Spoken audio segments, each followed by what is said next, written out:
My name is Dr. May. I'm one of the ICU doctors today. So, can I ask you how much do you know what's going on with him? Yeah, I called earlier today and they said that they were gonna prone him and that that I should call back like after 4 so that I could get an update on him. Okay. So basically, he has this COVID pneumonia, which is very severe, and he's on very high ventilator, high oxygen settings, like 100% we are providing, because his lungs are full of infection. So this proning definitely helps him. At that time, his only oxygenation improves. At that time, he is requiring only 80%. Generally, he requires around 100% when he's supine, normal position. Okay? Okay. So we are trying our best to keep him prone for at least 12 to 16 hours. Right. So that he gets, he got all the CDC approved medication, dexamethasone and remdesivir, plasma, everything which was approved. And then, but then after that, what happened? Because of the higher vent settings, he has some injury to his surrounding tissue, which caused some air between his skin tissue. That's called as subcutaneous emphysema. Because of that, we cannot, because we use such high ventilator settings, it is a common complication from that. The big thing is he has to fight back with his pneumonia. Okay. Yeah, I'll still say he's still sick. On 100% oxygen, he's saturating around 80 to 90%. The good thing is he's not requiring any blood pressure medications, and his kidney function is okay. But I would say his pneumonia is very bad. Okay. And at this point, we're doing everything what we can do to help him out. But we'll see how he responds to his infection. Okay, so he went in with COVID and then now he has pneumonia too? Or this COVID can cause pneumonia. COVID causes a pneumonia. Lung infection is called pneumonia. Okay. So COVID was severe infection that affected his lungs. It causes many other things too, but thankfully his kidney function is doing okay. His most involved organ is like pneumonia, only the lungs. He does not have any bloodstream infection.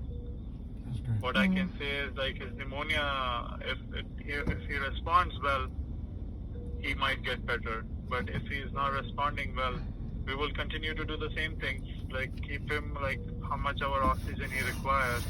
Normally we require around 21%. Okay, he is requiring 100% on a breathing machine. If he comes down to 40%, we can try to extubate him. Means like take out the breathing tube. Okay. But because he's requiring so much oxygenation, it's impossible. Okay, so his oxygenation from the vent is 100%, and to take him off, it requires 40%. Generally he should be 40%, and generally he should not require any other things. His lungs should improve. He should show improvement signs. For now, I would say when he is prone, he is okay. He comes down to 80%. When he is back to normal position, he still requires 100%. And we cannot go further high on his vent settings because of his barotrauma injury. Right. Yeah. Wow. Yeah, I would say he's very sick. And how would we? Does it take time for it? It is very unpredictable. For certain people, they recover from it. Certain people, they don't recover from it. So it is very unpredictable because we have seen so much going on with the COVID infection. A lot of people respond differently. For everyone, it is very difficult to say. Yeah. Do you usually seem, for them to be on the ventilator for weeks or 1 or 2 weeks? We do see them for weeks. Generally what we do is if they improve, if they come down to 40%, if we try, if they come out of the ventilator, it's good. If they don't, then we have to do slower weaning process. That is, if the percentage comes down to 40%, okay, and he is overall looking good, at that point of time, what we can do is like we can put a tracheostomy or separate type of tube in the neck and send him to an LTAC where it gets better. Slowly he can come off of the breathing machine. But that is a long route for him right now. For him, I would say like he should really respond well from his pneumonia. Okay. Yeah. Okay. And his oxygen level on its own, it's not looking good. No, on his own, he's not maintaining anything. I mean that's been a long time since he was intubated since I think 4th of October. He was never oxygenating well. He was less than 80% on higher flows oxygen, and now on 100% he's saturating normal. So that indicates his lungs are pretty much like fibrotic, like how you see like a lot of scar tissue because of infection. Okay. Yeah. What about that medicine, the hydrochloro? So hydrochloroquine does not show any effect. It didn't show any effect overall. But whatever approved medication like dexamethasone, like remdesivir, and plasma, everything he received. He hasn't responded to that though. Okay. The remdesivir, is that like day 1 of 10? Is that how that works? He's finished all those courses. Okay. And it's still not. He received plasma. He finished his remdesivir. He's only on his dexamethasone otherwise. Okay. His body is paralyzed so that he can breathe with the breathing machine. Okay. So we should just like keep praying that it. Exactly. I would say like from now on, we should try our best to see him. He fights back, then only things will turn around. If he doesn't fight back, sometimes they turn into they become very sick, and suddenly they start collapsing. So anything can happen in his direction. I know it is. It is very hard time when you're not able to see the patient yourself. You're not able to see him. Yeah. But certain people have a different reaction to the body. Some people, they have very good response. They don't even get pneumonia. Some people get severe pneumonia. Some people get very require multi-organ involvement where they have very bad infection to all the organs and they don't recover But right now he's not like that. He has majorly, I would say, COVID pneumonia, pneumonia which he is going through. But his pneumonia is very severe. Okay, so we just have to keep praying and hoping that he'll fight it. Yes, I would say we are doing our best, whatever is approved, whatever we can do to bring him back. But I would still think if there is a certain point where he doesn't fight back, we should not prolong his suffering at that point of time. So I would still say he's critical. Every direction can happen. It's so unpredictable with this COVID. It was not something like regular other pneumonias where we can say, okay, antibiotics would treat it. With this, some people respond, some people don't even respond to it at all. Wow. So how long do you think, it would him to get better? What do you guys say, a week or? I can't say in his situation because his lungs are so bad. He can go down south in any direction, anytime. He can come back anytime. Right. Yeah. It's hard to say right now. Very hard to say for him, and I would wait for him to improve. That's the only thing. sometimes we give a lot of time to them. Sometimes after giving a lot of time, what happens is like because they are intubated, they get more other infections on top of COVID, on top of like other infections. They can get kidney dysfunction, they can get line infections, they can get ventilator associated pneumonias. A lot of stuff, that all complications because of itself of breathing machine can also happen to him. Those are other things that also we should keep in mind. That's why I think like we should try our best till a point where there is improvement.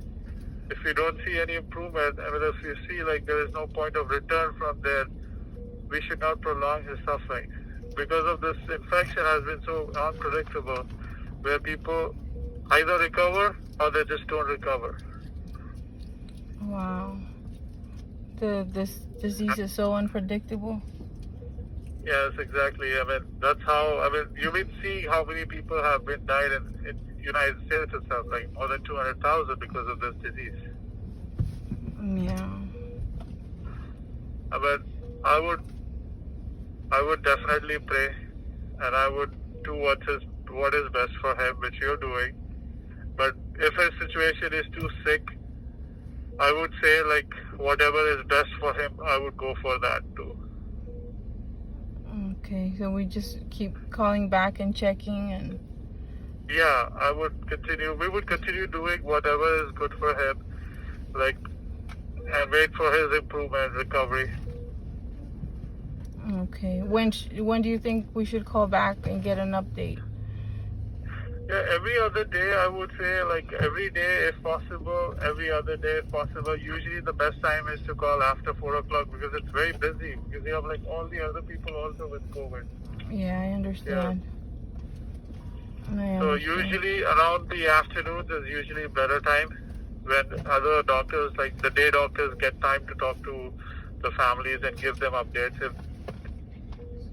But for now, what we are trying to do, I tried to explain to you, like we try to put him like 12 to 14 hours on the prone position so that decreases his oxygen requirement. And when he, like after that, we put him back onto the normal position to see how he does.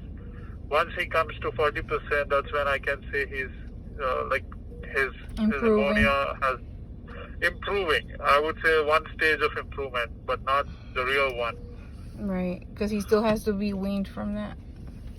Yeah, still has to be weaned from that, and still, I mean, the longer we keep him, it is bad because the other complications start.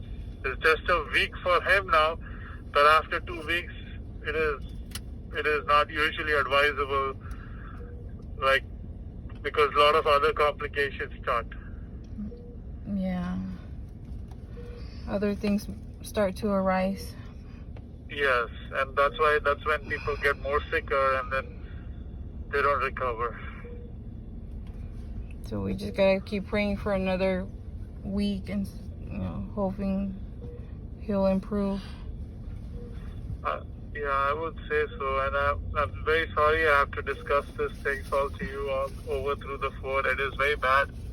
We wanted you to come see, but I'll ask them, try to ask the nurse if they can arrange some FaceTime so that you guys can see him and have a thought process. Like, I don't know, like it's very unpredictable. I mean, it's not just for you guys; it is for us also. It's very unpredictable. Even doctors are not immune to it. Everybody is sick, getting sick. Yeah. You guys are heroes too. You guys are the real heroes. I mean, we are just doing what we are taught to do. That's all. That's all. I think there's someone above us who is helping out people. Yeah, we appreciate everything. Definitely. And keep praying for him. We'll let you know if anything changes. We'll give you the call. But for now, I would say like he would get he's prone, and I will ask if the nurse can make you guys see him. Okay, if she's not busy with the other patient. Okay. Okay. Okay. Thank you. Thank you. Is Paula, right? No, this is Emma, the Florida. Emma. Yeah, the daughter from Florida. Okay, and Paula is the eldest daughter? She's the other daughter. Yeah, they're in Chicago, so we ask each other who should call so that you guys don't have to, say it twice. Okay, So and, whatever you tell me, I tell them. Okay, perfect. And Mr. Gomez doesn't have a spouse? He does, but she's in the hospital Okay. too. She has it too, but she's stable. Okay. Is she here in our hospital or some other hospital? I think she's there. I'm not too sure. I can ask and have Paula or someone call you. Okay. And yeah, definitely. With the worst thing is like people who are with age, like more than 60, 65. And certain type of population has higher rates too. Yeah. So if anybody is around who was exposed to both husband and wife at that point of time, just take precautions so that they don't watch for it early before getting more sicker. Okay. Okay. Yeah. His wife is the one that has it, and she's around his age. Too? No, I don't think so. Okay.